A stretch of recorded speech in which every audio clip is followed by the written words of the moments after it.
All right, let's talk about the top 5 most controversial fitness tips, the truths, the falsities, the pros and the cons. Let's get into it.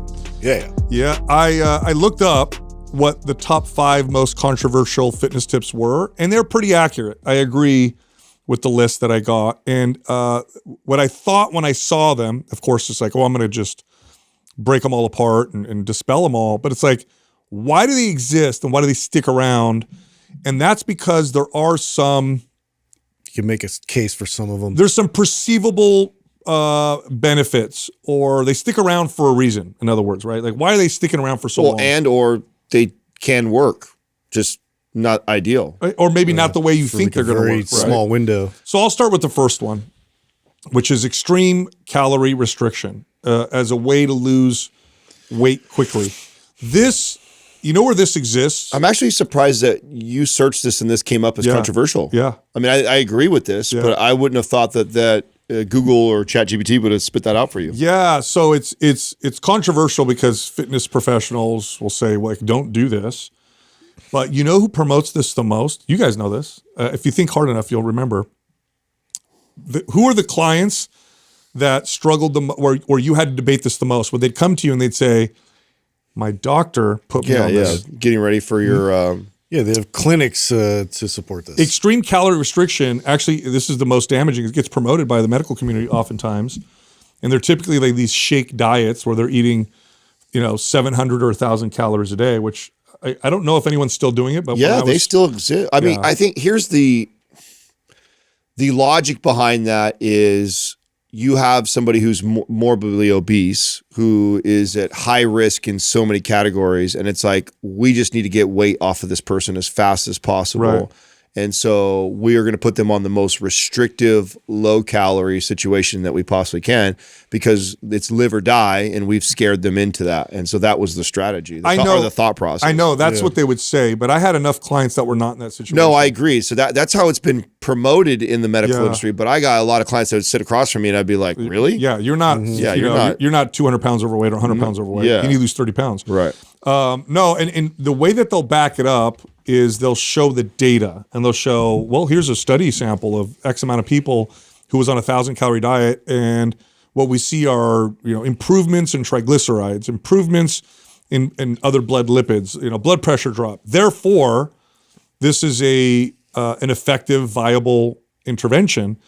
And no, it's not, because the fail rate on diets are terrible. The fail rate on this kind of a diet is 100%. Like you go extreme calorie restriction, will you see weight loss? Of course you will. Will you see blood lipid improvements? In many cases you will. What are the odds that this is going to lead to worse outcomes later on? 100%. So this is why I would never promote something like this. So so I do want to do this for the audience because I'm looking ahead at all 5 of them you have on here, and I can also make a case where I would do this, or I would accept to do this. So that's what I was hoping. Okay. Yes. So every one of these, that's to me why it's controversial, because there is a scenario where I'd be like, okay, that's fine. For example, extreme calorie restriction. Well, I think that someone like any of you sitting in here right now, putting you on a 1 week 500-calorie diet would not be a bad thing whatsoever. Right. I mean, just for 1 week. 1 week, we're going to it's a fasting mimicking diet. That's right. Yeah. And during that process, we're going to break those chains to some of your bad food behaviors. You're going to focus on spiritual meditation, whatever, name the thing. But we are not doing this as a, we're going to lose 30 pounds in the next, whatever. That's right. It's hey, we're going to interrupt your current eating patterns and lifestyle right now. And I used to do this with competitors that I sensed were borderline orthorexic, where they were just they were afraid of skipping a meal and not weighing and doing it. I'm like, oh, I'm going to disrupt the shit out of this. Watch this. You're not going to eat you're only going to eat this many calories for the next. Break your attachments. Yes. That's right. So I can see cases, and obviously fasting is an example of this. That's right. A 3-day fast. We've promoted that before, where we've done that at the start of a month or whatever. So there are examples where I could see each one of these things. Okay, I could use it for this. Problem with it is it becomes a strategy for people to lose, a little bit of belly fat. Extreme calorie restriction and fasting is almost never promoted the way you said it. Yeah. It's almost always promoted as a fast way to lose body fat or weight. This is a fast way that you lose weight. It's very effective. And the reason why people are pulled to it is when you finally reach that place where you're like, I'm going to do something about my weight, you're willing to do almost anything, especially if you're hating yourself in that moment. Like, I can't stand this. I'm gross or whatever. And then someone says to you, you're just going to take 2 shakes a day and eat nothing for the next 2 weeks. And they're like, done. I'm going to do that because I just want to change this as quickly as possible. So that's the allure. But the actual benefits are really more from a like changing your relationship to food standpoint. Now, obviously, if you've had eating disorder issues in the past, it's a terrible option. Terrible, yeah. This is called starving yourself. But if you're like I was, where for years I ate every 2 hours for fear of losing a pound of muscle. Obsessed with not there's also the rare case for disease and medical intervention where they actually promote this as a way to come in before like a chemo treatment or before you get aggressive in that direction. But yeah, for your average person and thinking this is an option for just losing weight and body fat, not a great. The first medical application for fasting was actually done, I want to say in ancient Greece. There were writings about fasting to cure seizures. They actually found that when people fasted who had epilepsy, and they didn't know that it was ketones and whatever, that it actually was a one of their treatments for it. That was the first medical application for it. But fasting's existed for thousands of years, and it was always in a spiritual context. It was never like, you're going to do this to lose weight. No. Type of deal. Next is HIIT cardio. I even liked that this guy landed on here. I wouldn't have thought this would have landed on here. HIIT got on there? It's still super popular. Is this Google or ChatGPT? Which one did you use to Gronk. Oh, Gronk. Yeah, I forgot you're Gronk. Yeah. So that's interesting. Yeah, and HIIT cardio is controversial for a couple different reasons. One, a short stint of HIIT cardio will burn as many calories as a longer stint of other forms of exercise. So it becomes this allure of I could do less work and get the same benefit. Now, of course, the caveat is it's hard as hell. So HIIT is intense versus less intense forms of exercise. But here's the controversy. It's not appropriate for a lot of people. And in fact, it can be counterproductive for a lot of people. So I don't care what the data says, because the data tends to take college-age males and whatever. But when you look at the average person, like I can't think of a client. I can think of a few clients, but most of the clients that I started training, I didn't have them do HIIT until way later. Well, there's a lot of prerequisites that just aren't discussed. Like it's promoted because of the study that shows XYZ and all the benefits, but to get there, there's a process to get there. And even then there's a limited amount of time where the effectiveness outweighs the risk. There's only a short period of time where it's extremely effective for fat loss. So it's not a sustainable strategy. Where I would use this, so I used this when I was getting ready for stage. So when I was 4 weeks out, I would introduce 12 minutes of HIIT cardio post lifting days. Right. And I only did that for the last couple weeks leading up for a show. And the reason why that was because it was a novel stimulus. I knew that I didn't do that ever. And it's like, okay, this is a great way for me to ramp up the calorie burn for this short period of time. And while it's a novel stimulus, my body's going to respond and hopefully burn body fat, right? In an effective way too, because I don't want to do long durations of cardio because I want to preserve as much muscle mass as possible. So, and this is what the studies will talk about is these short 6 to 8 week studies where it's great at preserving muscle and burning body fat, but in these short windows. So as a strategy in a short window, where somebody who's metabolically healthy and fit makes sense. Doing it as a long-term strategy all the time that, it's a great way to burn fat. It's like, no, that's one of the most abused forms of cardio for the average person is what you tend to see. When you're doing something hard, your technique needs to be that much better than when you're doing something at an easier pace. So when you have somebody who is getting into exercise and they're on a treadmill and their form is a little off, you push them hard, the form is way off. This is where injury starts to happen. So that's number one. Number two, the average person who's pursuing health and fitness, it's a delicate balance between too much stress and the right amount of stress that's going to produce change. Walking, the reason why I love walking so much is you're probably not going to hurt yourself. Your technique's fine. You still walk. People still walk every day. And number two, it's actually, in many cases, recuperative and regenerative.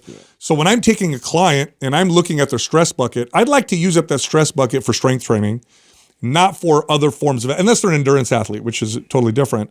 But I'm trying to use that stress bucket up for strength training because that's going to give them the kind of changes that they're looking for. And then the additional activity, I'm like, let's do something that's actually going to not contribute to stress and actually will help facilitate recovery and help alleviate some of your stress, which is walking. Yeah. So that's the one that we recommend most, and it's very sustainable. Today's program giveaway is MAPS Aesthetic. If you want to win that, leave a comment below this video in the first 24 hours that we drop it. Subscribe to this channel, turn on notifications. If you win, we'll let you know in the comments section. Also, brand new program releasing right now, MAPS Longevity. This is very different from any other MAPS program because it's a brand new launch. If you go to mapslongevity.com, use the code 50long, you'll get $50 off the retail price. Plus, you'll get access to the private forum for free for a year, and you'll get to be on our post-launch kickoff Zoom call where we walk you through the program. Again, mapslongevity.com, use the code 50long for the discount and the free stuff. Back to the show.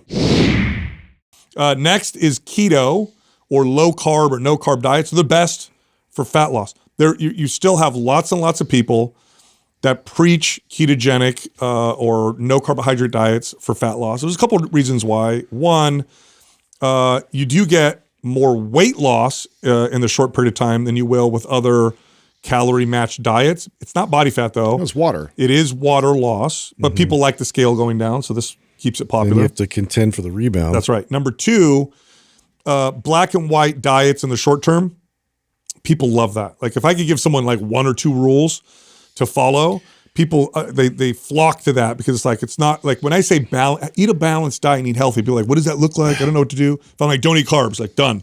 I'm just going to follow that. So that's also why it tends to be popular. And then the third reason for people who actually feel good on low carbohydrate or ketogenic diets, which there are people that feel good doing this, it's the ketones. And they probably had some issues with glucose, with breaking down carbohydrates or insulin sensitivity, in which case it may be a good option.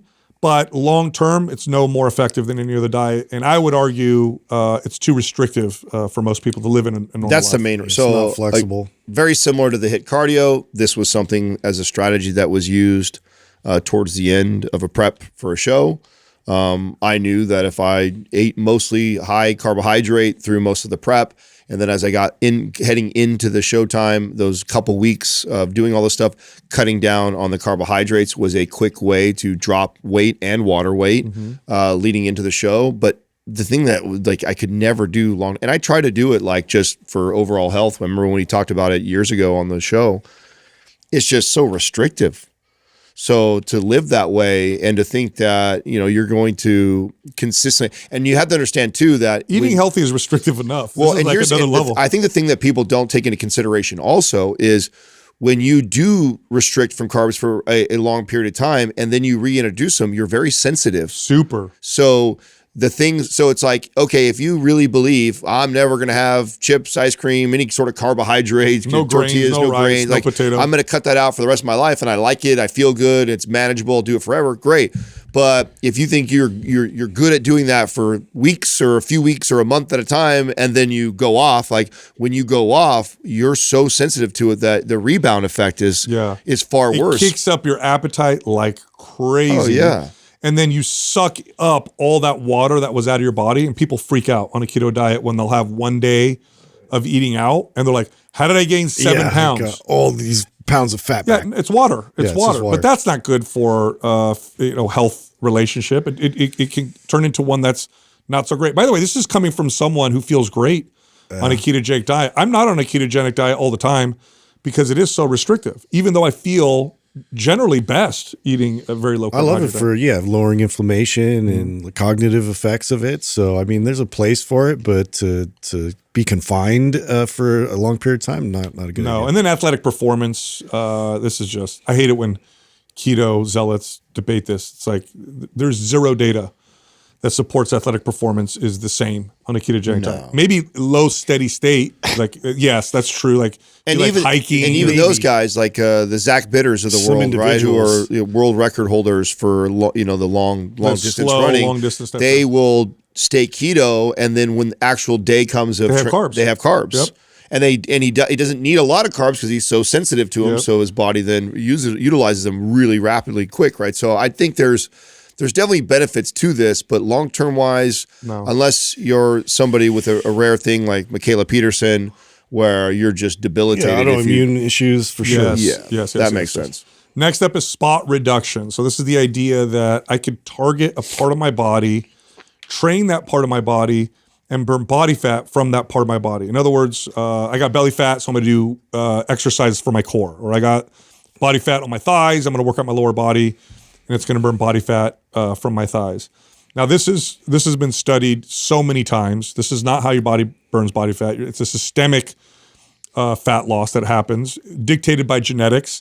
However, here's why this doesn't go away, because you could spot develop. Yes. So if you train an area, unless there's tons of body fat on it, but if there's some body fat on a particular, and you train it and you develop muscle there, it looks leaner.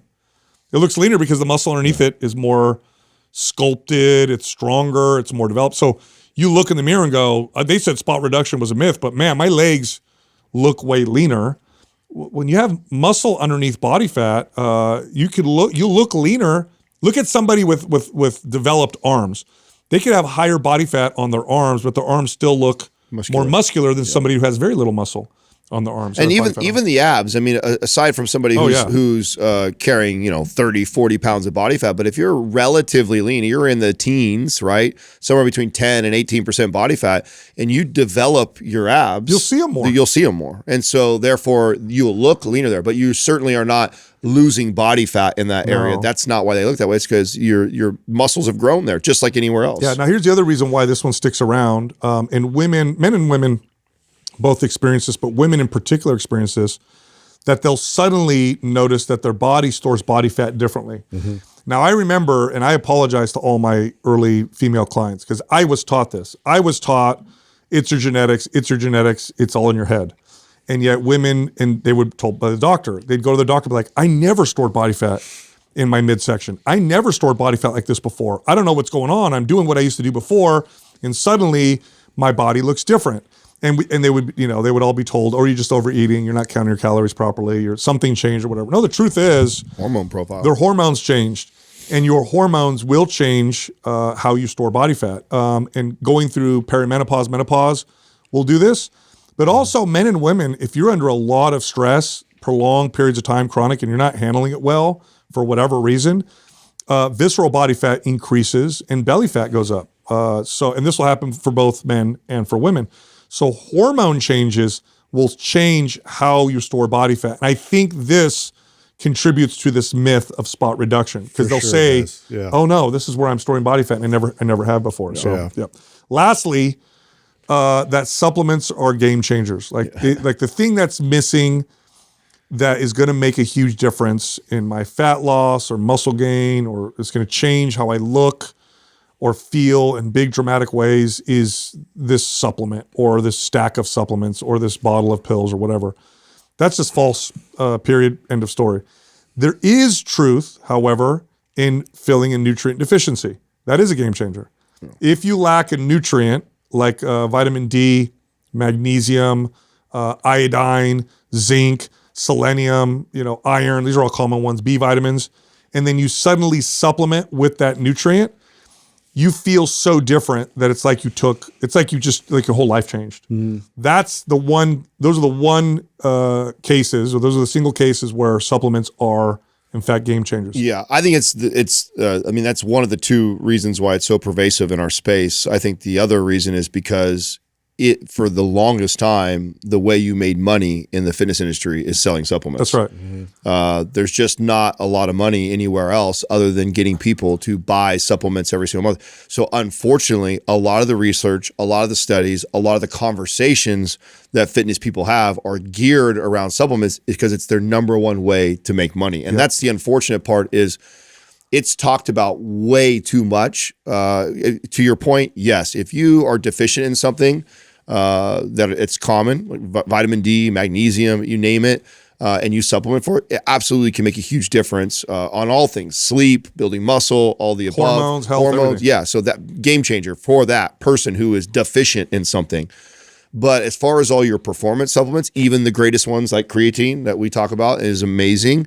it's amazing as far as in the context of supplements aren't amazing. And so it actually does something. That's why, that's the thing that I think people need to understand is like, because we talk a lot about how great creatine is, and creatine is so great, but in the context of most supplements are shit. And so it's the top of the shit pile. It's like most everything doesn't move the needle, doesn't do anything, but actually creatine does do something. Therefore, it's amazing and it's the best. But we have too many conversations in our space around all this stuff because when we look back, and I mean, collectively between the three of us, we've helped thousands of people. I've never had someone's life that I've changed or got in incredible shape and went, man, that supplement stack we did, sure glad we did that, right? Like never, produced. Not once, not one time. And so, I mean, even at the highest level competing, yes, I was on hormone therapy while I competed, but supplements weren't even a major part even of my regimen to compete at the highest level. It's like, I'm not. You know, what's funny? The people that know this the most are actually bodybuilders who take steroids and growth hormone and whatever.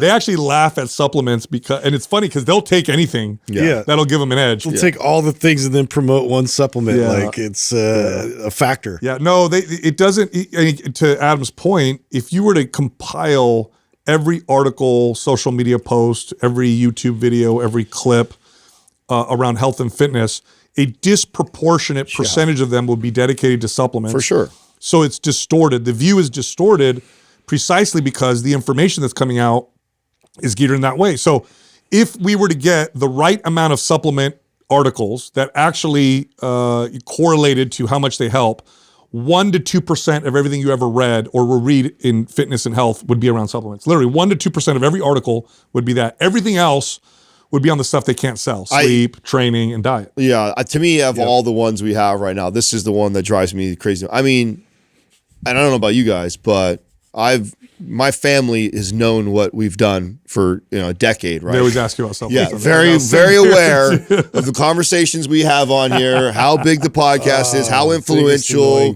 how much experience we have, and it's crazy that if I get a text message from a brother-in-law, sister, brother, anybody, it is hey, what do you think about this? Yeah. It's never like. It's never diet related, exercise related. It's never any of the big rocks. It's always, what do you think of this? Yeah. And I get a screenshot of some bullshit supplement with some article.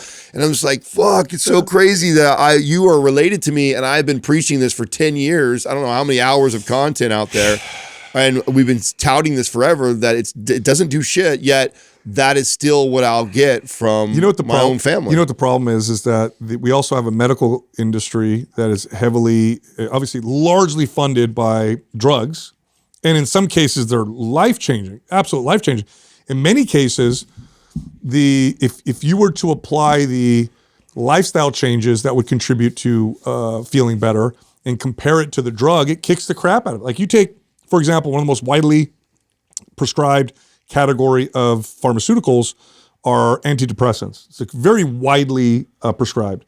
But if you took, and except for extreme cases and whatever, but if you took most people on them and you changed their lifestyle, added exercise, changed their diet, better sleep, it would destroy what the drugs do. But the drugs are a pill and they're easy and they make a lot of money. Right. And so again, you get this kind of distorted view of how effective, and those are drugs, by the way. Supplements aren't even in that category. It's like that's like 10 levels lower than effectiveness when it comes to that. I mean, I've always thought too, like you've heard me communicate this a bunch of times on here, is that, if you have disposable income, then why not? I mean, it helps. It's adding to the thing, but it's like, it's not moving the needle, and it shouldn't be the main thing you're focusing on or asking questions about. And by the way, we're sponsored by supplement companies, and we're telling you this. Yeah. And take them all, right? We all mess around with all of them, and I think that's kind of how I feel like it's more fun than it is like banking on it's going to move the needle. It's like, oh, this is cool. I need to sleep better. I'm going to take this. Or, oh, hey, this is cool. I need a little extra energy today. I'm going to take this. I'm going to do that. Or it's not like, man, I got to make sure I get that so I can build that muscle and burn that body fat. It's like, no, never once do I approach supplements like that. Hey, I got to talk to you guys about the trends in strength training. So we've all seen this, right? We've been touting the benefits of strength training since we were trainers in the late 90s, early 2000s. And it's always been one of the primary forms of exercise for personal trainers. But it was always a discussion. It was always like we had to sell it, especially to women. We know this, a lot has changed around the attitudes around strength training. So I looked up, and I actually saved some notes. I looked up the trends over just the last 10 years when it comes to strength training, and it's pretty awesome. It's pretty awesome. So What do you, elaborate a little bit on what you mean by that, like, because I'm trying to guess right now where you're like participation, like when they do polls, how gyms are building themselves, what their members are using. So, for example, like a trend that we've seen in the last decade is the amount of squat racks would be a growing. Yeah, are you specifically talking about barbell training, or like free weights versus machines? Just strength training in general. I don't think we have studies. Another big trend that we've seen happen just in the short period of time we've been doing this is, remember how nobody had like turf in their gyms? Now like every gym has turf. So gyms looks radically different from when I was a trainer in the late 90s. But so check this out. So this is from 2015 to 2024. That's the best data that we have. In 2015, 11% of the population engaged in strength training. A recent survey shows that it's 29%. What year did you say that again? When was it? 10 years ago, 2015 to now. Because I remember, so that's more than doubled. One of my furthest memory back of working for the company. Okay, so I'm 21 years old or so, like this, and and we used to talk about this, how much opportunity there was to help people and stuff.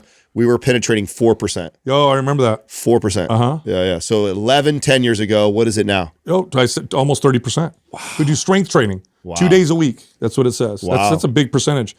IRSHA, which is the International Health and Racquetball Sports Association, it's like an association of gyms and fitness facilities, shows that in 2023, they saw a 39% increase from 10 years ago who are doing strength training. So that's awesome. Wow. And the trends suggest continued growth, 5 to 10% it's continued. Haven't memberships gone up too? I know that was like it decimated through COVID, but then it's really started to pick back up. This is also why all the stats point to personal training as a career option is incredible. And a lot of people thought or think that the introduction of GLP-1s or the popularity of those would kill that, and I think it's the opposite. It's doing the opposite. I think it's only going to accelerate the opportunity for coaches and trainers in this field. So it is a pretty cool career opportunity right now with the direction we're going. It's been a great career opportunity for 30 years if you look at the growth. It's been growing year over year, faster than almost any other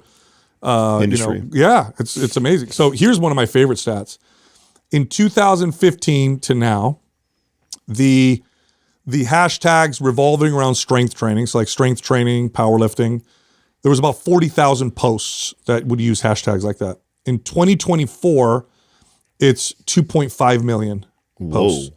So a huge increase in social media posts revolving around strength training, which is really cool. And then gym footprints have changed dramatically. They now shift their footprints away from just all. What about total gyms in the U.S. today versus say 20 years ago? That's a good question. You know what the problem with that is? I guarantee that the COVID killed, dramatically reduced. Yeah, so you probably see a huge drop. They definitely thinned the herd for sure. Yeah.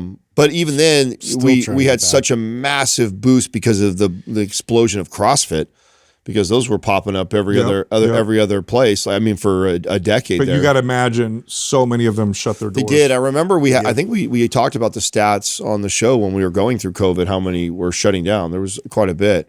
But I still would imagine it's still a dramatic increase from just to say a decade or two ago. Probably. And the irony, by the way, that we had a health epidemic and the thing that got destroyed the most was, the best place to go. Sad. To become healthy. No. I know, wild. My favorite studies on that, by the way. They did studies on this, and you can find them. The last place where you would catch COVID was actually a gym. No. It was one of the last. It's funny, they kept them closed the longest. Why? Because people don't go to the gym when they're sick. Healthy people congregate in one place. Yeah, well, you don't go to the gym when you're sick, except for the fitness, maniacs. Like that one guy. Yeah, but even I wouldn't go when I had a fever. So I love that. I love it. Anyway, I watched such a good movie the other night. Have you guys seen Cabrini? I haven't seen it yet. It's on my list. What is that? Oh, it's the nun. It's the nun one, right? Oh God! So she was canonized as a saint by the Catholic Church. I think she was the first American saint, but she was this nun who had this strong conviction to go help the poor. And she actually went to finally got to the Pope, and she's like, send me to China. And the Pope is like, no, you're crazy. He goes, I'll tell you what. And she's like super persistent.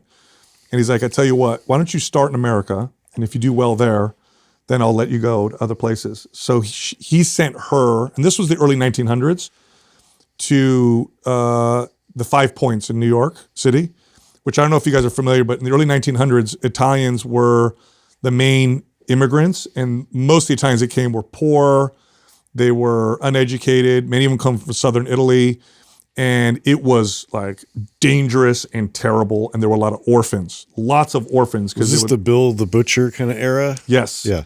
So she goes there. Is that the New York fights? Is that movie? Gangs in New York? Gangs in New York. That's the 5 Points. Okay. Yeah. And I mean, it was really bad. Like murders. And, is that depicted? It was brutal. Yes. So really? Yeah. I thought that was so Hollywooded up. That's like depicted. Oh, Gangs in New York? Yeah. I don't know. I think that a lot of that was dramatized. Of course it was. Of course it's somewhat, but is it like somewhat accurate? I mean, because even if it's like remotely accurate, that's crazy. You look up, and because I did this, I kind of went down a rabbit hole. In early 1900s, 5 Points, it was like prostitution, people dying, no hospitals, orphans that were just living on their own on the streets because mom and dad died. They don't have anywhere to go. Then they go it was live. a lot of survival. And then the little girls would be turned into prostitutes up until whatever. It was just terrible, terrible, terrible. So here goes this nun, and she goes there with a group of nuns. It's just a group of these women, and they go there with basically nothing to go save these orphans. And the story is absolutely incredible. Like the courage, 90% on Rotten Tomatoes. The courage that she had to do what she did, to go out there, was just. And by the way, it ended up turning into, because at that point there was no female or nun-led like ministry in that way. Back then it was like priests that would do it.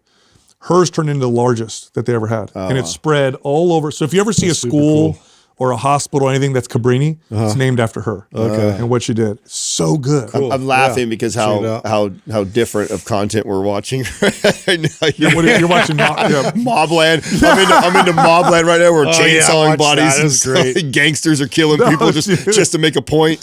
No, bro. Hey, Doug turned me on to it. Doug's always got good recommendations. I always hit him up when I find something that I know I really like because we have similar taste. And I was turning him on to Department Q on Netflix, which I'm always surprised if I find something on Netflix. I think Netflix is, for most of the part, trash. Yeah. And every once in a while, they have a decent series. Department Q was really good.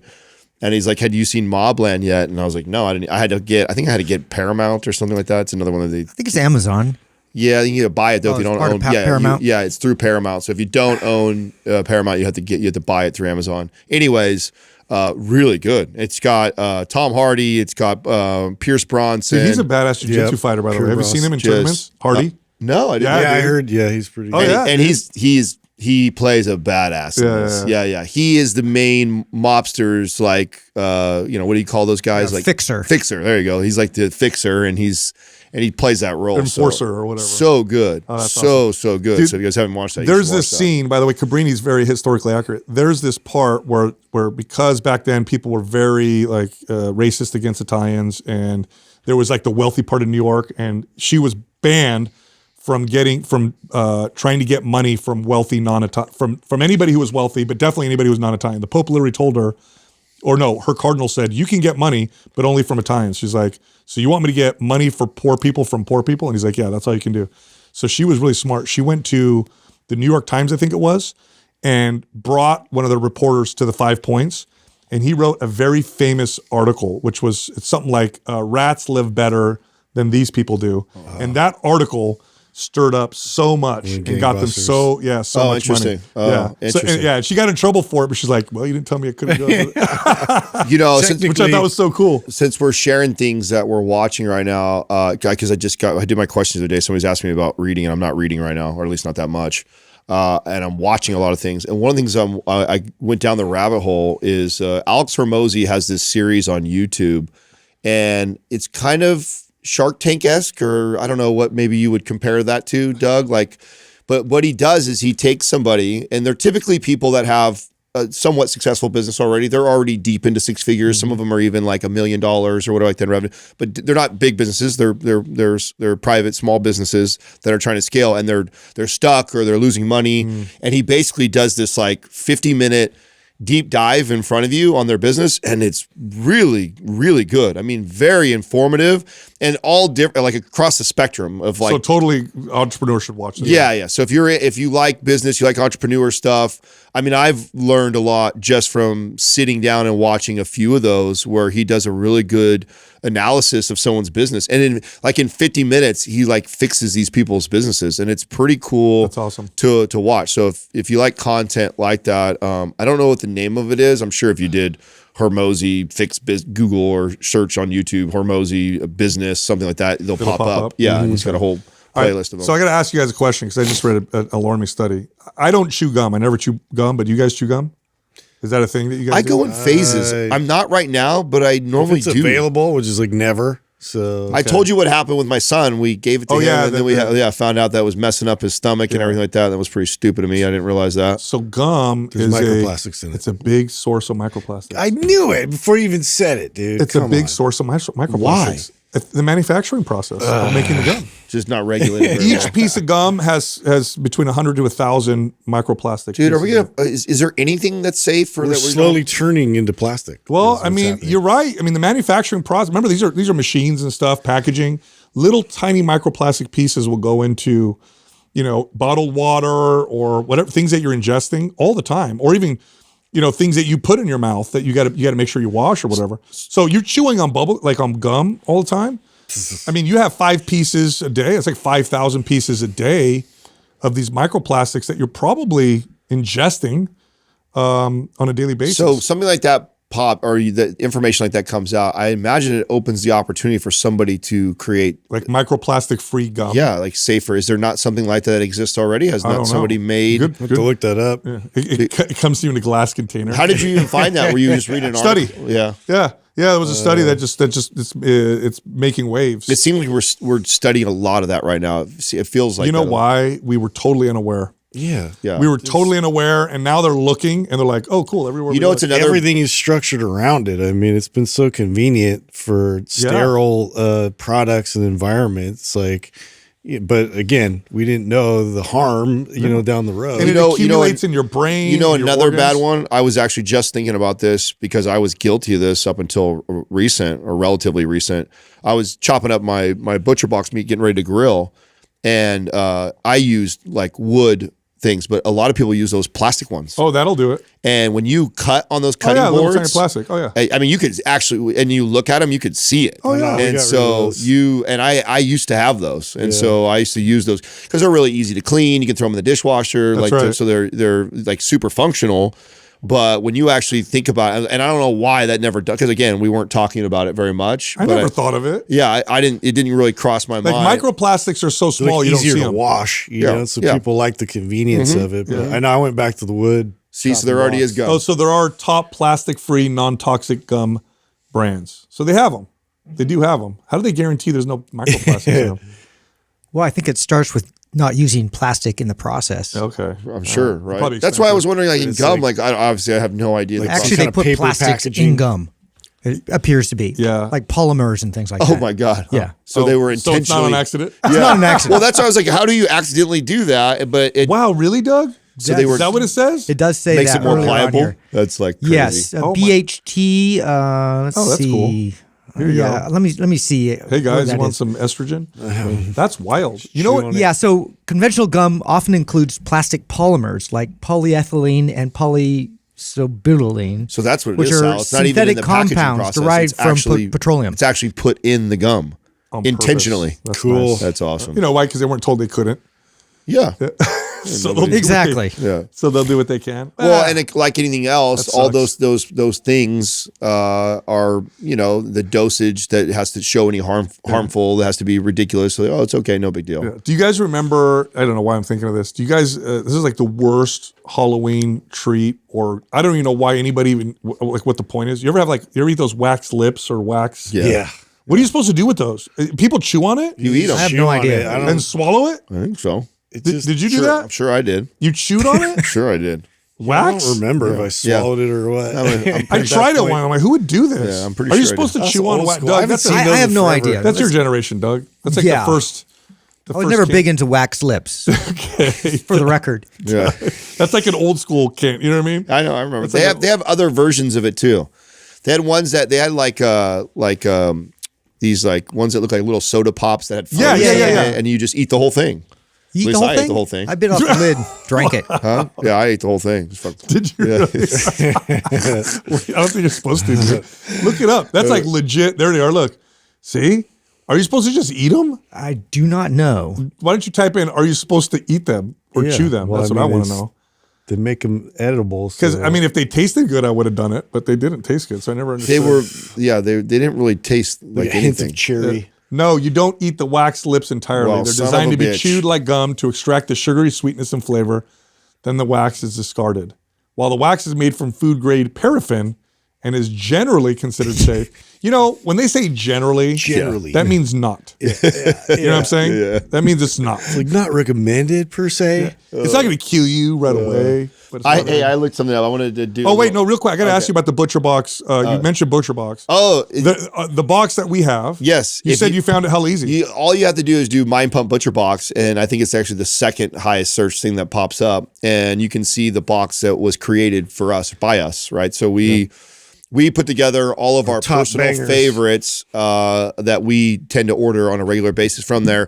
Butcher Box comprised a single box that someone can the order. ones that we like the most. Yeah, that we. What are the cuts in there? Doug? Chicken thighs, the tips, the Flank? no. Yeah, so we got ribeyes, bone-in chicken thighs, premium steak tips, baby back ribs, gluten-free chicken nuggets, and flat iron steaks. Flat iron, that's what I meant. Yeah. Steak tips. Those last chicken night. By nuggets, the dude. way, I know. What? paraffin wax, just to answer that question, that is a petroleum-based product. Oh yeah. Oh, good. Yeah. You know what sucks? What isn't? You know, I know. You know what sucks about petroleum? Because people are like, oh, oil. It's like used in everything. If you look at the human population and you put it up against the chart, so the growth of human population, and you chart it and you put it up against a chart of when we started to use petroleum for things like medicines and containers and engines and stuff like that. Sweetener. It is why the human population was able to grow. Without petroleum, we would not have the energy or the products that we have now that support this growing population. So it's this really crazy conundrum. Damned if you do, damned if you don't. Yeah, like if you got rid of petroleum right now, Well, that's what I'm saying. Like, you would have plastic billions of people dying. Is crucial for a sterile environment in the medical community. Absolutely. You know, like you get rid of that and it looks kind of crazy. So what do you do? I don't know. So I was watching last night with Katrina, one of my all-time favorite sitcoms. I won't share what it is because it'll give away one of these.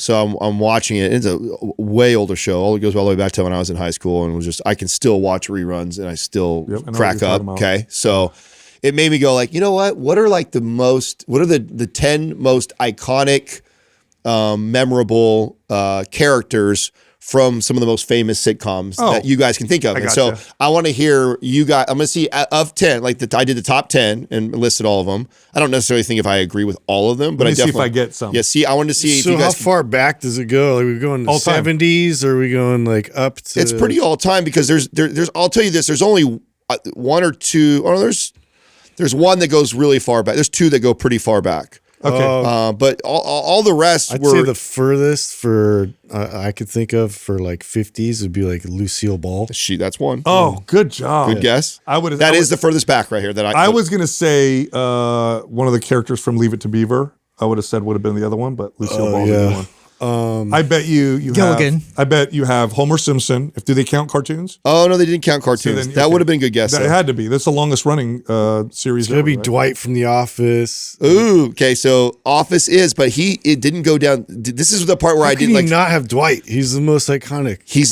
They say he's not. You know who they pick from there? What? Stanley. No way. They say they put him as that. So if you guess the show, but you don't guess the right character, I'll give you because I guessed a show on the wrong. You have character. Al Bundy. Al Bundy is number one. 2. Kramer.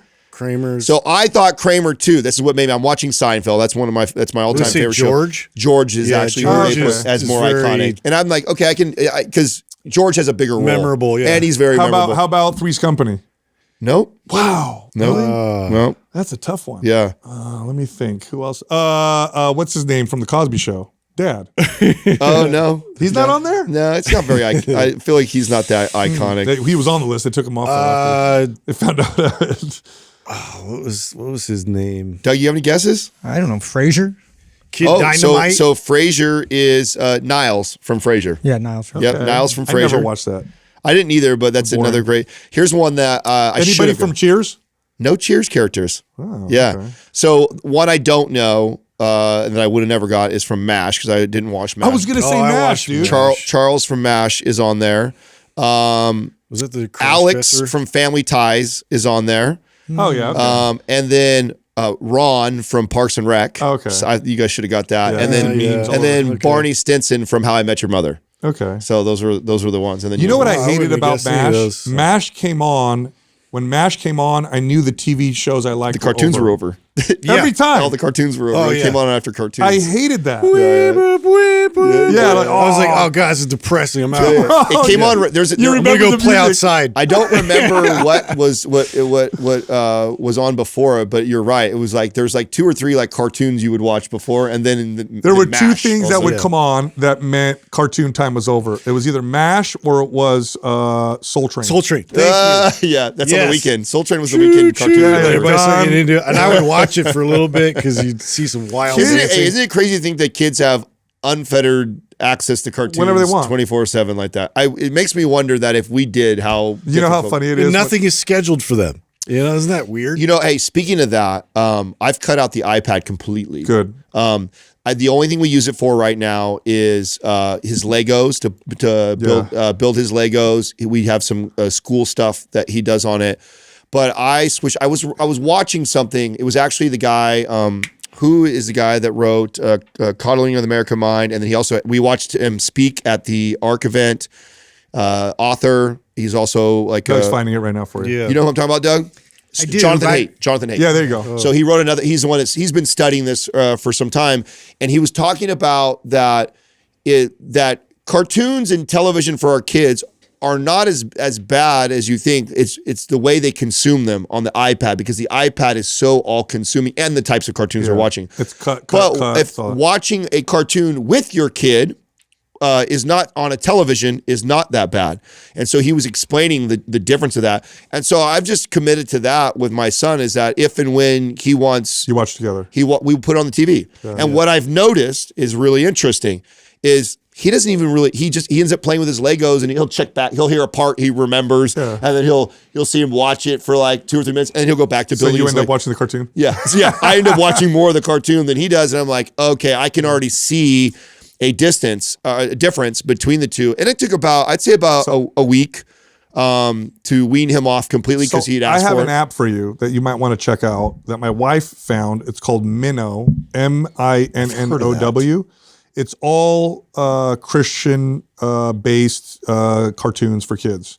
And so she goes through, my wife is she's got a very, very fine filter for content for the kids. Yeah. And she's like, oh, they've got great content. Is this on the iPad, or is this on? You can put it on, it's an app, so you can put it on. Yeah, I don't want to use the iPad at all, because I don't want him staring at a screen by himself. Right. You can put it on your TV. So, but I don't mind regular old. We watch a lot of old 80s, 90s. My son loves the 1950s Mickey Mouse. Like, and so Some cartoons though from back in the day. Have you watched like Tom and Jerry with your kids? well, some of it's bad. Well, that was always great because they go to the grandparents and they're playing Tom and Jerry and they're playing like Looney Tunes, and it's like, we got wild. I've also been violence. practicing that. I shared it with you guys yesterday, and I'll share it with the YouTube team so they can play it in the clip, because I'm probably going to mess it up a little bit, and I think it was interesting.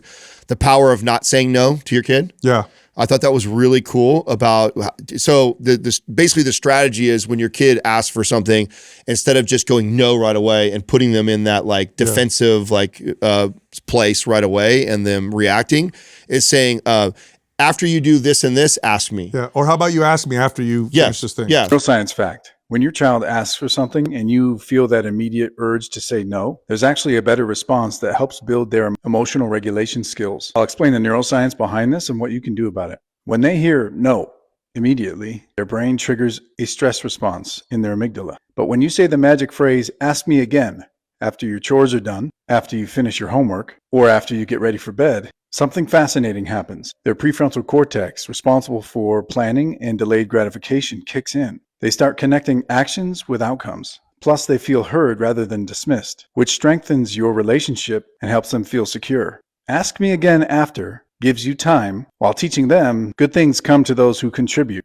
Studies show that children that develop delayed gratification are more successful academically and socially, support their developing executive function with omega-3s, alpha-GPC, and curcumin, and shift daily power struggles into brain-building opportunities. Let's build better brains. So instead of just saying, no, you can't watch cartoons or what that, say, hey, after you clean your room and do your homework, ask me again, and then I'll let you. And what that does is it takes them from getting defensive right away because they don't have that same ability to be able to control those emotions that way. And they feel heard, and then they go, okay, well, and then it also attaches some sort of like work or something in order to receive that. So like delayed gratification type of strategy. It's a delayed gratification. And it's a really, I've already done it a few times with him asking for something like simple like that, and where I just be like, no, not right now. It would be the natural like thing is like, oh, you know what? I'm not gonna say no right now. I'm gonna say, hey, well, after we eat and do your homework, then ask me, and then Daddy will figure, and then we'll figure something out. And it's pretty cool to watch the difference. It's funny because as long as you don't say circle back, we're gonna circle back. I hate that. I hate like that. That I don't know why it's so annoying. That manager. It's funny when you go to a hotel and you watch, you put cartoons on or something for your kids, and a commercial comes on. My kids are like, fast forward. Like, you can't. What do you mean you can't? This is how we watched TV back in the day. You just had to sit and watch the commercial. This is what's happening. Yeah. Anyway, I got some. I pulled up some great information on some lesser known cannabinoids and their effects on the body. A lot of people know CBD by now. A lot of people know obviously what THC does, blah, blah, blah. But there are other cannabinoids, and there's more and more studies coming out about them, which is pretty cool. So I'll tell you guys about a few of them. CBG is they call it the mother cannabinoid because it's a precursor to both THC and CBD. But on its own, it has some neuronal protective effects. So it protects neurons, and it reduces neuroinflammation. And in Huntington models, so people with Huntington's disease, it seems to improve motor function. It also reduces inflammation in conditions like irritable bowel disease, and it has some pain relief effects, which is kind of cool. Then there's CBN. This is the one, which by the way, you're starting to see things getting marketed with CBN because it's good for sedation. So for sleep, so people who like, for example, people who use the Ned product, the sleep one, it's higher in CBN. Okay, that's one of the reasons why you'll take it and feel like, oh, I want to go. That's one of my favorite products of theirs. It's also good for muscle and joint pain, and they're showing it in animal models with pain like fibromyalgia. And then there's CBC, which is really good apparently for the gut.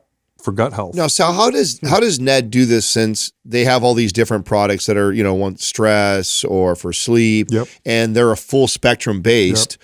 Do they just put their full spectrum and then they put a higher dose of CBN, or they put in order for it to then? There's different. So you can breed hemp plants like you do with marijuana plants. Yeah, I know that. So you can have some that are higher in CBC, CBN, CBG, and then what Ned does is they add botanicals that are not hemp related that contribute to the desired effect. So the sleep one will have certain compounds in there that also encourage better sleep. Okay, like so in other words, they're all full spectrum, but then they add things to those products to encourage whatever you're looking for. That's right. Okay, that makes sense. Because you've already communicated many times that ideally you want full spectrum always. Yes. So it's not just CBN, by the way. You get a Ned product, right? It may have more CBN, but it's always full spectrum, because in all the studies, regardless of the cannabinoid and the effects, it works better in the presence of other cannabinoids. They call it the entourage effect in that scientific space. So that's what happens. Got it. Yeah, before we stop here, we are looking for trainers. Oh, that's right. Thank you, Doug. Yeah.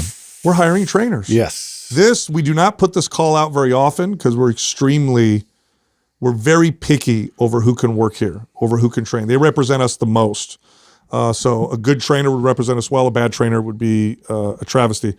However, we are opening, and there is a process, so it's not easy to work here. So if you're dedicated, you like Mind Pump, you want to help people, and and you think you can make it through. If you feel like you're the kind of person that can make it through the testing that we do and the internship, I'll tell you this, you'll be successful because all of our trainers do amazing things, but it is not easy. You go to mindpumppersonaltraining.com/apply. So mindpumppersonaltraining.com/apply. I do want you to know, though, this is in person, so this is not remote personal training. You got to be here. You have to be, and you don't. I mean, we have most trainers we all have here now have relocated. They live somewhere else. You can live somewhere else, but you have to be here. So it's in person, and I would say that. If you're wondering too, like what's experience or certification, we're looking for character over we are the amount of certifications and experience. You could be one of our most successful trainers was a police officer over 6 months ago. That's right. Marcelo, not even a half a year ago, he's our top trainer and killing it, and was a police officer. And so, but he's been trained by us. And so he's gone through all of our courses. He's listened to all of our stuff. And so, I'll take that character over somebody who, applies. I've got 10 years experience and 7 national certifications and Don't a degree. Come here with an ego because you'll get kicked out right away. Yeah. If you eat a high protein diet, but you notice some digestive distress, try digestive enzymes, but not just any digestive enzymes. Go with MAPS Zymes. This is the digestive enzymes for people who love fitness, and they really work. They help you digest where you're eating better, less bloat. You also get those amino acids to your muscles in a more effective way. Go to masszymes.com. That's masszymes.com/mindpump. Use the code mindpump10 for 10% off any order. Back to the show.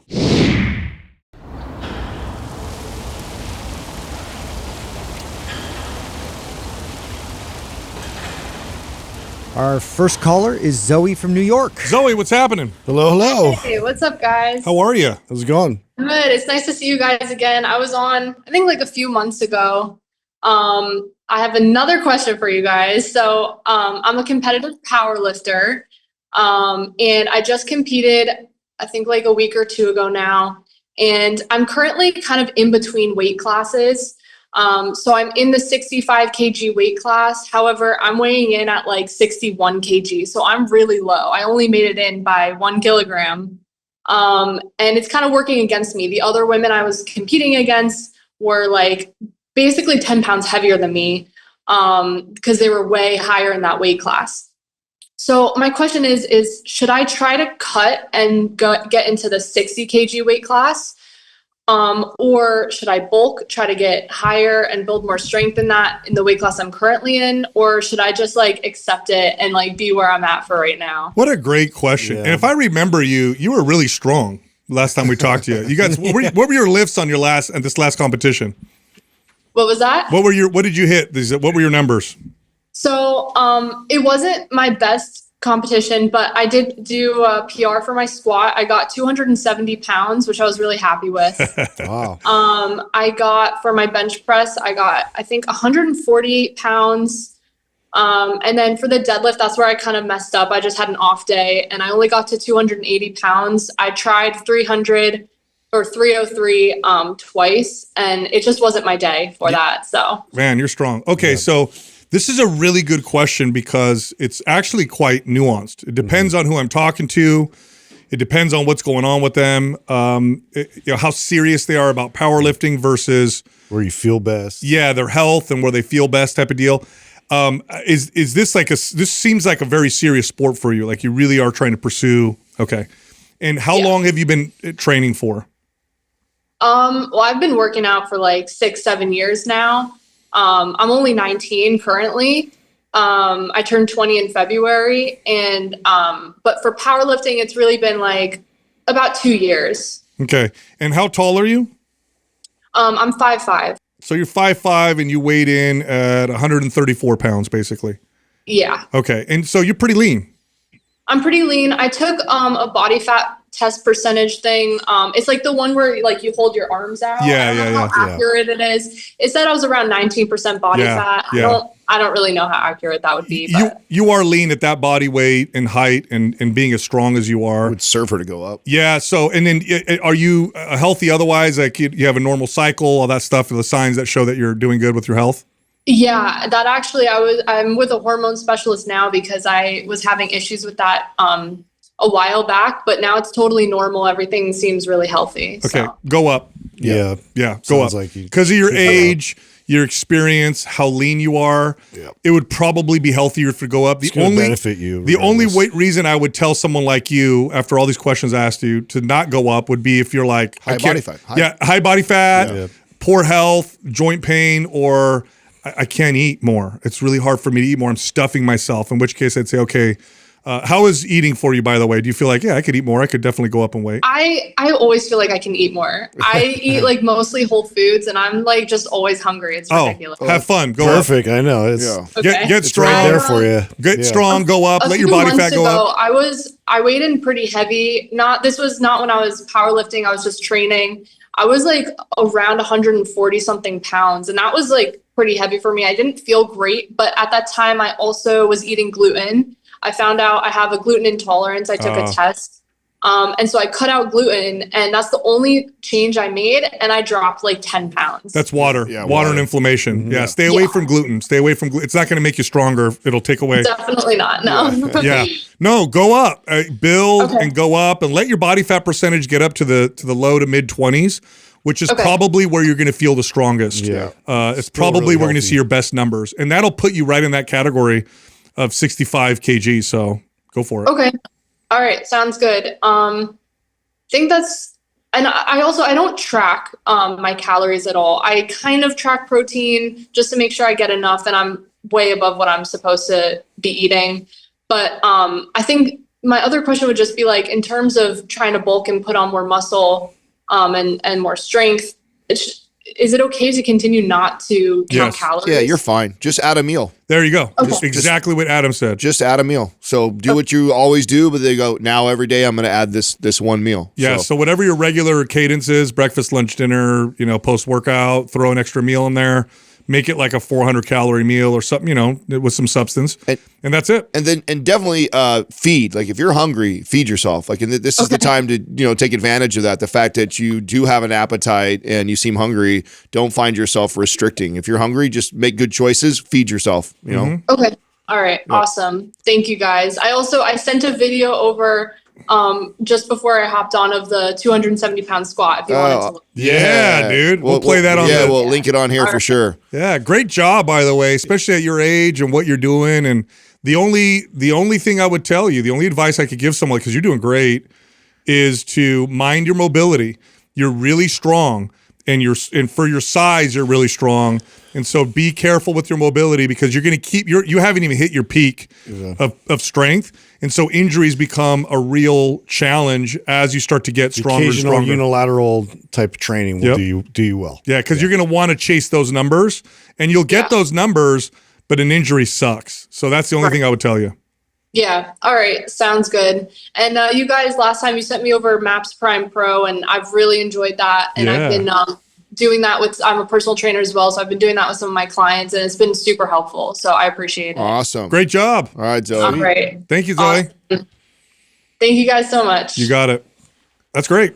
She's doing good. I know. She says she's a personal trainer too. She is. She is. Yeah. 19. I mean, she's really strong. And people listening, like whether you should go up or down in weight class, the main factors to consider are health and how serious you are about competition, because when you get really serious about competition at a certain point, it is a trade-off. Yeah, you are making sacrifices. You are sacrificing health to compete at some of the highest levels. But she's at this great place where she doesn't have to sacrifice health. In fact, going up in weight is also good for her. Yeah, it'll probably be healthier for her. That's the right. fact that she mentioned that she had lost her or been dealing with losing her period before, it was probably due to her being lean, considering where she's at. That's right. And so, 19% it's probably too lean for max strength. I mean, that's a really lean body fat. It could be kind of healthy.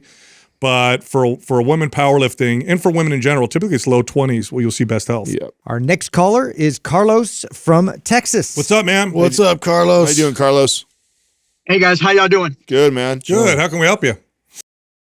Well, first of all, I want to say thank you for all of your knowledge that you give all of us. And it's an honor and a pleasure to be on the show with you again. So Thank you. Right on. Yeah, dude. I have several of your programs, and currently I'm running Powerlift. And I'm not preparing for a meet or anything like that, so I have plenty of time. I know that your program runs on a 7-day schedule. But at the age of 58, I realized that I need more recovery time and I need more just rest. So am I doing myself any harm by extending that 7-day program to like a 9-day program or even a 10-day program? And just let me tell you how what Great 4 idea. days, you run 2 days, rest, 2 days, and then rest. What I'm doing is I'm running day 1 and rest, day 2 rest, day 3 rest, day 4 I love it. rest. I love it. So that comes out to Super 9 intuitive. days. So I love it. That's fine. I love it. That's perfect. There's two ways that you would. And I'm so glad that you're modifying it to fit your needs. That's what everybody should do. Yep. There's 2 ways you could look at this. One is to reduce the volume. Actually, 3 ways: reduce the volume, reduce the intensity, or spread out. Extend the rest. Extend the days in between. And to be honest with you, I kind of like what you're doing the most. I love that. Yep. So go for it. cool. Yeah. All right, good. I appreciate that. And I just want to let some of your callers know, or some of your viewers know, that my daughter, I bought starter for my daughter. I'm a poet and I know it. And she was trying to do some programs, and not even programs. She was just trying to do kind of her own thing. And about 2 weeks into it, she called me. She goes, "Dad, I really, really enjoy running the program." She doesn't have to think about it. She just does what's in the program. So if there's anybody on the fence out there wanting, some advice on whether they should buy your program or not, I say go for it. Just buy a program, run it as it is, and then you can modify it afterwards. But yeah, I really enjoy it, and she really enjoys it too. I'm glad it's working for her. Great, man. Appreciate that, Carlos. Yeah. Hey, I do have one quick question. My goal right now is to get to a 315 deadlift. At the end of your program, if I don't reach that goal, what do you suggest me running after that? Should I run Powerlift again? Is there a different program that I should run? What are your suggestions? I would either go. So there's 2. You could run Powerlift again. You could do it again. But if you really want to really do it right, avoid injury, that kind of stuff, you can go Powerlift Symmetry Powerlift, or Powerlift MAPS 15 Performance Powerlift.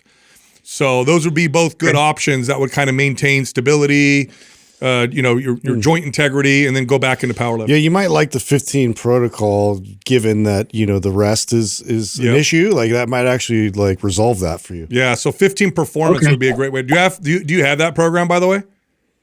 I don't. I have almost every other program, but I don't have that. We'll send it to you. Yeah. Oh, nice. I appreciate it. Thank you so much. You got it, man. Right on, Thanks for Carlos. calling in. All right. Hey, I appreciate all y'all do. Thank you very much. Take care, man.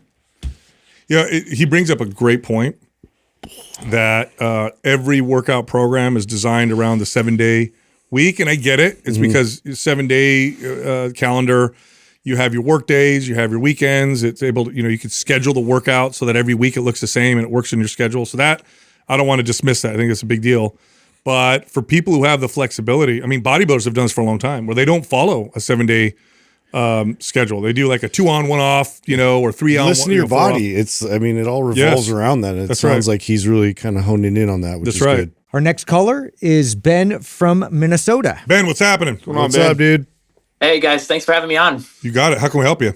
Well, in your 3-episode bonus series that you did for trainers, you talked about the importance of doing an assessment to kind of show your credibility, help close the sale, when you're kind of having that initial assessment with a client. I'm wondering, if I'm structuring my coaching business completely remotely, how could I incorporate some sort of virtual session? I kind of feel like it's tough to actually see all the angles and notice, minor shifts or imbalances when you're just looking through somebody's camera. But I do feel like it's a really important part to have. So just curious if I should take them through the assessment and just try and watch what I can through the camera, or if there's a better way to approach it. Really good question. Yeah. And one of the reasons why we really recommend people to start training in person first, because this is difficult anyways, right? So learning how to assess somebody and see movement like that is already takes time, takes practice to get really good at it, to see all the nuances.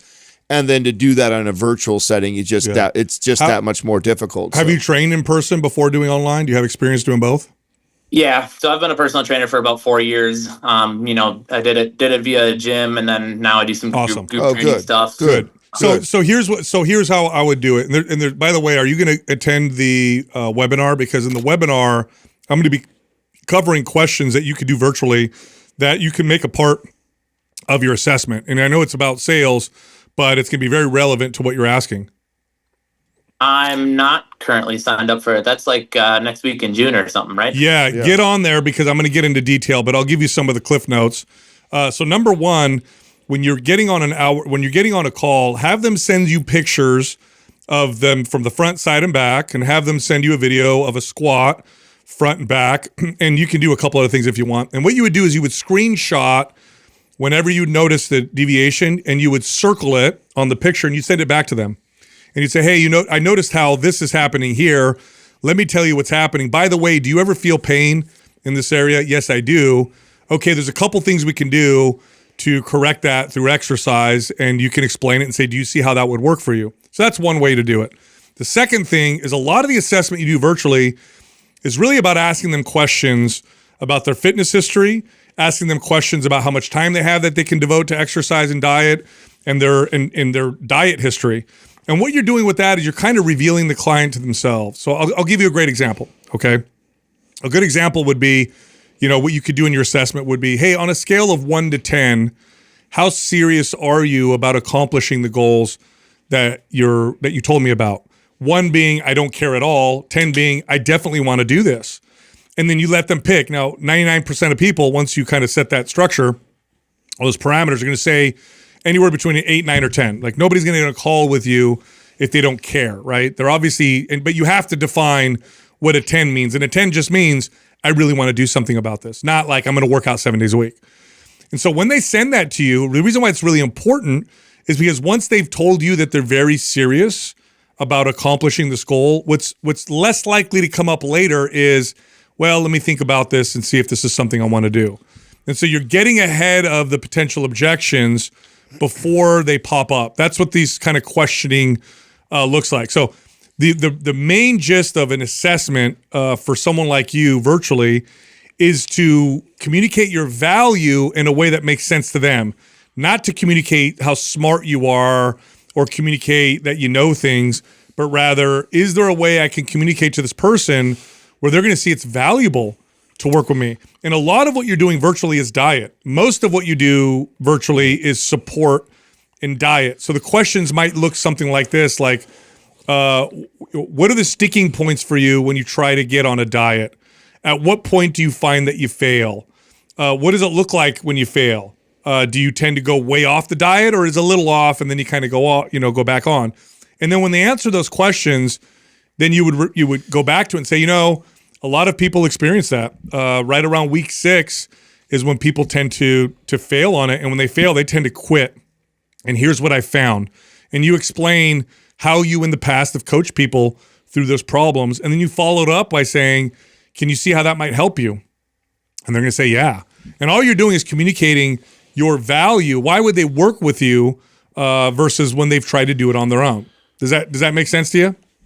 Yeah, absolutely. And that sounds awesome, because most of the clients that I'm working with have a pretty general idea of what they're doing with the weights. So yeah, the big, thing that I'm providing them is, that accountability. They have a good idea of what they should be doing. It's just, a matter of actually doing it. And yeah, talking through diet is, kind of always the biggest thing that I'm doing with them. So. Right. And so communicating accountability, a crappy way of doing it would be to say, yeah, it's really great to work with a coach because it keeps you accountable. And you might get some people that say, yeah, I need that. And other people are like, what does that mean?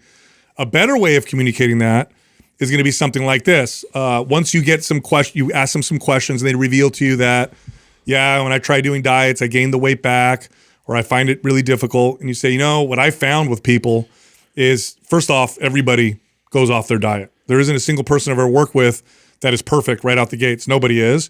Here's the challenge that they run into. When they go off a diet, they go as far away from eating healthy as they possibly can. And here's what I found. To them, it feels like rebellion. Why does it feel like rebellion? Because they feel ashamed. that they failed. And this is how I've coached people through that process. And then you explain those scenarios in which you've experienced this with your clients and how you've helped them. And what you've done now is you've communicated accountability in a real, applicable, valuable way. So, what I would do if I was you, I would think about all these scenarios and put them together, create yourself a script, practice, and then gear questions that'll direct them towards these conversations. Does that make sense? Yeah, that all sounds awesome. So Ben, let me share with you what I used to do when I was doing virtual coaching. So it was automated. I had a intake form that, let's say you were interested in the free consultation, you would input your email information, and then I had an automated email questionnaire that got sent back to you of all the types of questions Sal's talking about right now. So they have all that information. And then on top of that, I'd have them send me a video from the front, side, and back of them squatting. Now, this was before we had created MAPS Prime, and so that was what I was doing. Today, I would probably send them the MAPS Prime Zone 1, Zone 2, Zone 3, and do the same thing, so I have all of that. That way, when we have our free consultation, I have this entire intake form of all these questions that they've answered for me, so I'm getting a really good idea of their commitment level, how serious, have they trained before, what are they looking to do, aches, pains, medications, you name it, all the good stuff. Then I also have these 3 videos of them doing a windmill, a squat, and a wall test, and so I can be prepared before they even come on the call with me of like who this person is. Like, okay, I see that they've had a trainer in the past, that they didn't have a good experience. I see that they're a 10 level of seriousness on getting fit this time. I see that they want to not only lose about 15 pounds of fat, they also like to build muscle. I also see that they failed Zone 1 and Zone 2 miserably. And so then I get on the call and I've got all this great information to present to them, that what I've learned about them. And then I never closed on the very first consultation. I then, after that, after giving all this value about how their movement is and where they need to work on these things and getting questioning them and talking, having more conversation about their goals, I would then give them a challenge for the next week for our next call. Again, still haven't sold anything yet. I'm just like, so now the next step is to see what you're going to need to do nutritionally. So I want you to track your food for the next week. And I would give them, tell them to download Fat Secret or MyFitnessPal. And then I wanted them to track all their food. And the reason why is because I don't just write a generic diet for you. I'm going to teach you how to make modifications to your current nutrition and how you're eating now. Just a great way to show more value, that you care, that you're not just giving them some generic meal plan that everybody gets. I'm really diving into your nutrition. It also it weeds out all the people that are not serious. If they're not willing to commit to 1 week of documenting for your free time, they're most likely not going to be somebody who's going to pay you a bunch of money for the next 6 months to personal train you. So the people that were not serious, didn't follow through, didn't do those little steps, that's not the client I want anyway. So I'm already moving on to the next person. The people that did take it serious and very valuable, that I spent that extra hour with them, now they come with all their nutrition stuff. And then by that time, I've started to wrap my brain around what I'm going to present to this person. And so that's what my process looked like for online coaching. I mean, that's pretty much the angle I was going to go. In terms of logistics, what you set up ahead of time, making templates for yourself for all these with really in detail description of what you're looking for from these videos. So at least when they send the videos, they have a good idea of, you can make sure you get the feet in there, from the side. And then if you could have like sort of a disclaimer at the bottom too, if you didn't accomplish these videos, like we can do this and I can actually assess and I can watch you do this in the assessment. So at least you give them a chance to be able to kind of assess them from afar. But the best way to do that obviously is to get it ahead of time. So that way too, you already have that information. So you can just kind of go through that with them. And it'd be a lot more of an effective conversation. This is also how I would use our community, right? So if you're in our trainer forum with all these great other trainers and movement specialists, and I'm still getting better at this, my skill set, I've got these videos I can now refer to all my peers and be like, hey, I just had this guy do a squat assessment. I see this going on and this going on. Do you guys see anything else going on? I'm going to use my community, dude. I'm going to be like, let's see if I can get coached and help from my peers that are even better than I am at this, and then hear the feedback. And so then because I got a whole week till I see him again. So now I come with all this great information that I either saw already or I learned from people that are even better than I am at my craft. And then I'm like presenting to them like a full detail of what I see with their movement, and then presenting them what we're going to do program-wise for the next 3, 6, 9 months, and the things that we're going to be addressing both nutritionally and movement and goal-wise. Like, that's what it looks like. Yeah. Okay. Awesome. That all sounds excellent. I should join that trainer forum. Yes, you should. You should be in the trainer forum. You should definitely come to the webinar. Also, webinar will be a good time to come on there, because anytime we do a webinar, we do offers it's a better deal to get at that time. So show up to the webinar, and we'll drop some more. It's a rad community. You need to be in there. Trainerwebinar.com. Trainerwebinar.com. Get on there. Trainerwebinar.com. Awesome. Thank you so much, guys. If I don't see you, Ben, I'm going to get mad, okay? Yeah. I'll be there. All right, man. All right, Ben. Good luck, man. Yep. Take care.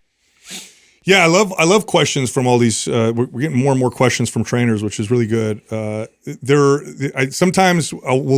Often we get messages from trainers talking about how flooded the space is, and it is true that the trainer coaching space is growing. It's predicted to continue growing, but good trainers are not common. No, non-existent. And let me tell you, this is being able to virtually coach somebody and to do what we just discussed is not easy. And so what you have is you have a flood of trainers that aren't real trainers getting into the space because they think there's going to be quick money, and they don't even understand or grasp this concept or even know what they would where to start. So it really gives you an opportunity to separate yourself from all your peers, because you actually do take the time to do something like this, and you'll blow somebody's mind when you come to a Zoom call like this, that prepared and that ready to that well set up to communicate to them everything that's going on with them, and you have a plan laid out. There's not a lot of trainers that do that really well. If you're listening and you're a trainer, go to trainerwebinar.com. We do them periodically, and they're totally free.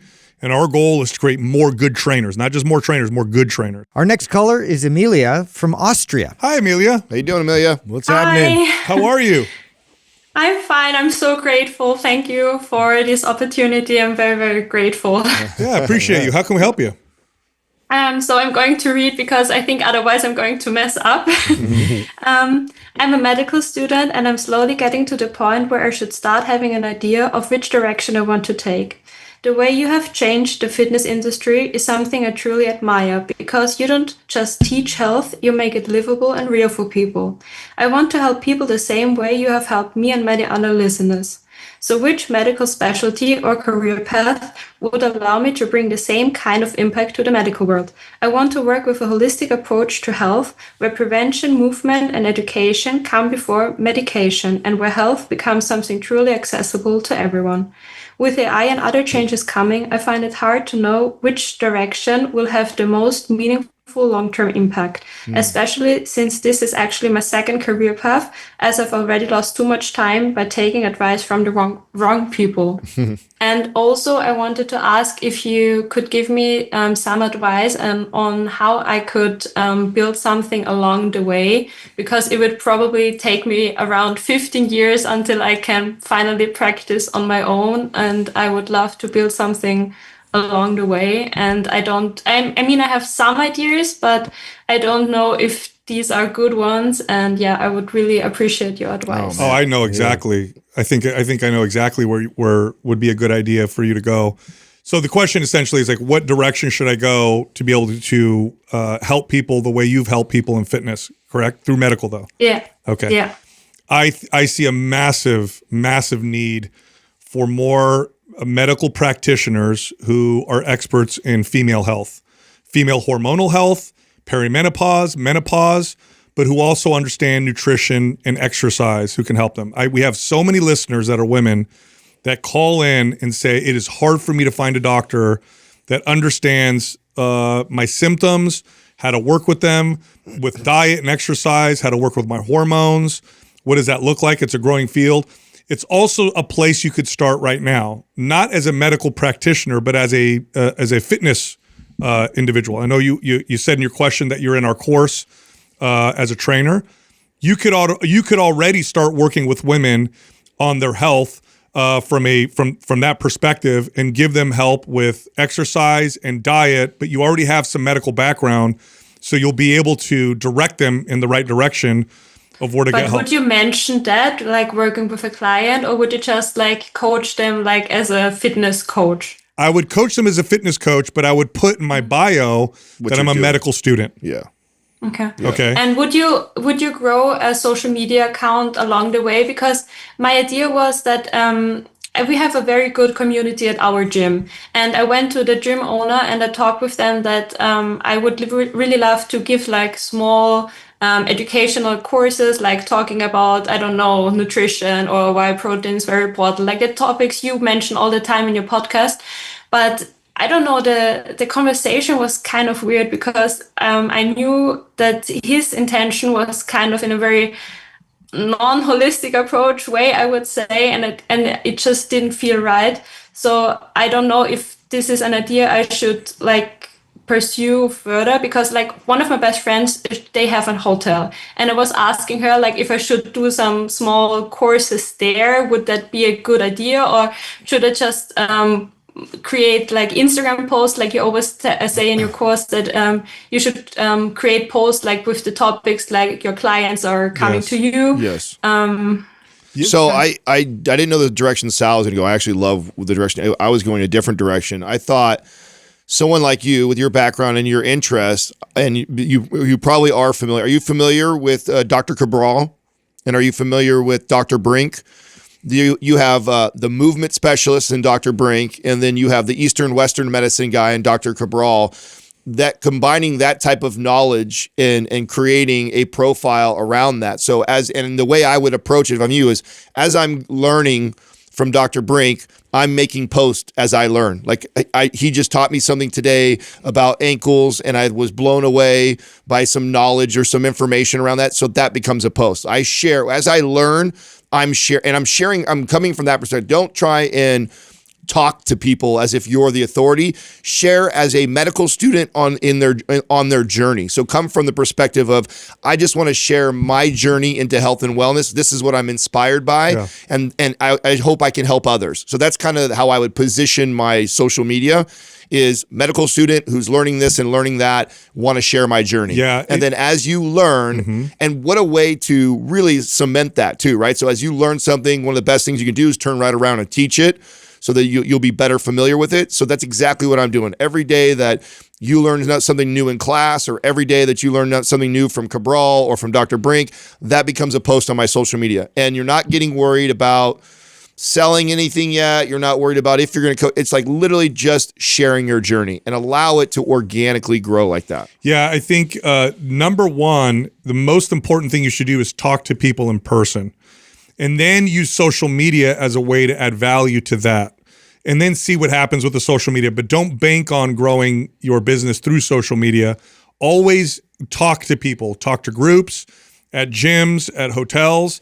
That's going to serve you much more than trying to build, just focusing all your attention on social media. And I also I created a GLP-1 guide, because you are in America, you're always 5 to 7 years ahead, because the Ozempic and all the GLP-1s are getting slowly more and more popular here. So it's slowly coming.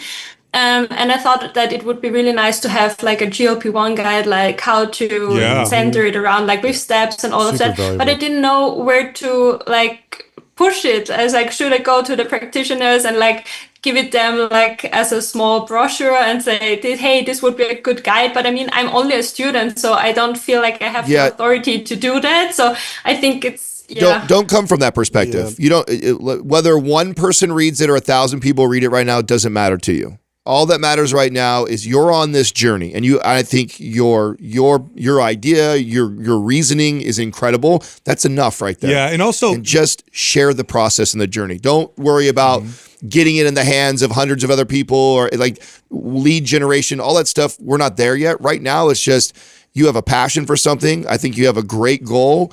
You're around probably a lot of brilliant minds. You listen to Mind Pump. Start to formulate all that and just share the process. Iterate. Yep. Yeah. Don't be afraid to try a lot of these ideas out and talk and show up and do those talks, regardless of the outcome. It's just going to provide you with experience. And I think that's, it's going to steer you where you need to go. So GLP-1, maybe that's the direction you go. Maybe it's what they suggested in terms of other specialty areas. areas. You don't really know that until you start really kind of putting it out there. You're putting the work in. So you create the guide, you create the information, and you have that available for people. And you're on this journey yourself of knowledge, and people will be attracted to that. You also have there's perceived advantages and disadvantages from not yet being a doctor. The disadvantage is what you said. I'm not an expert professional, right?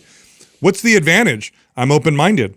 I'm not a part of the system. Yep. I have an exercise background as well, so I look at things differently. So that's how I would present myself, and I do think that's an advantage. I really do. You know, I've worked with doctors that have been doctors for decades, and then I've worked with new doctors. And you know what new doctors tend to the advantage is? They have less experience, but they're more open-minded. Yeah. And they tend to look in more of these other directions. But yeah, I think talking to people disruptor as a coach, as a trainer, who's also a medical student, that's how I'd present myself, and talk to people in person. That's going to teach you the most and help you with your direction. And then long term, I'm telling you, there is a massive need for doctors who can speak to female health from a holistic perspective. And the direction I would go would be hormones, because that's where you're going to need most of the education and the credentials and the authority. But also your exercise and nutrition background is going to help so much with that. And there is a definite need for it. Like there's so many women who we get messages all the time. Yeah. They're like, where do I go? I don't know where to go. There's a huge need for that. There's also a huge need, like Dr. Gabriel Lyon. There's a huge need to be able to assess lean muscle tissue and create a standard for that instead of BMI, and just get the general public aware that like having lean muscle mass is very important for your health. So, you know, to kind of lead that charge. And so again, there's a lot of opportunities out there, but yeah, you're going to find like some kind of pull based upon what kind of information you're putting out. Yeah, back to what I think what Justin said, I think is the most important out of everything what we said, which is I wouldn't even be trying to figure out what the need is. I'm gonna share my process and journey and allow the content and the people that are engaging with it to steer where I go. Because one thing I have definitely learned in this business and many others and helping other trainers is I'm almost always wrong. So when I sit here and go like, oh, I bet people need this and I bet they want that, and oh, there's a huge need in this market, it's like, how about I just share and lead with giving and helping others through your process of learning, and allow the engagement to steer you in the direction that is best going to serve you and your community. Instead of trying to figure out what that is, share as you learn. Because a lot of times what happens is it's the thing you weren't even thinking about. Because just because you're passionate about it, you learn about it, you can communicate it well, and all of a sudden it strikes a nerve. There is a need for everything we talked about. So don't overthink that. Just provide value, give to people as you're learning, and then allow the feedback in the conversation to steer you in your content. And because you mentioned Dr. Cabral, because I follow his content as well, and I only follow like doctors in the United States, so I don't really know how to approach it, because currently right now I'm living in a small city, like it only has 160,000 people like living here, and yeah, I don't really know, because I would love to follow someone like him around and just like get all the knowledge and just watch and learn. So what would be your advice on that? Like look for someone near around here, or like reach out to Dr. Cabral, for example, or I would love to learn. You could potentially take you could potentially take one of his courses and go through his mentorship programs that he has. So he's got really extensive programs that you could go through. So I recommend you might that. have people to point you towards as well that might be a little more closer to you. But yeah, I think just starting that conversation would be. And on the trainer side, we're working on a mentorship program right now too for trainers. So that's more extensive than our course that we already have. So that's a possibility. So all of it's good. All of it's good, and more of it. Again, I wouldn't overthink it. You could literally use like watching a Cabral video or a podcast episode and take notes of things that you learned as you watched it, and then that becomes a post. You listen, you absorb. Oh my God, that was really good. I didn't know that. Let me share that. Hey, I just learned something new. And it's always coming from the perspective of a student. I'm a student, I'm learning, I'm trying to get better, and I'm sharing my journey. Come from that. And so share anything and everything that you learn. Don't try and narrow it down or figure. Just share everything you learn. If it was interesting to you and you didn't know it and you learned it, it's probably valuable to thousands of other people too. All right. There you go. You got it. Yeah. Good luck. Stay close to us too. You know, we have the trainer webinar coming up. Are you enrolled to the? Okay, good. Of course I am. Okay, good. I'll see you there. All right, we'll see you there, Amelia. Good on you. Thank you. Thank you so much. You got it. Bye. Yeah. You know, as she was talking, I was thinking, you know, obviously we predicting, you know, things in the future, like good luck with that. But she said 10 to 15 years, which is a long time. It is. And I've been seeing how AI is effectively diagnosing people based off their medical history. And it's already outperforming a lot of doctors. Bro. I think the future of medicine, I'm going to guess. Diagnosis. I'm going to totally guess. Yeah. Like, this is a guess. But the most valuable doctors in 10 years will be the ones that are really good at working with people, like in person. Wow. Because the diagnostics, the whole like, here's take this, do that. I know people that are using it like therapy, marriage counseling. Get in a fight with your husband or wife and have a disagreement, upload the conversation to ChatGPT and it break down the psychology of this is probably because you are feeling this way and like having bro, I'm serious. That's crazy. And it being super effective for these people.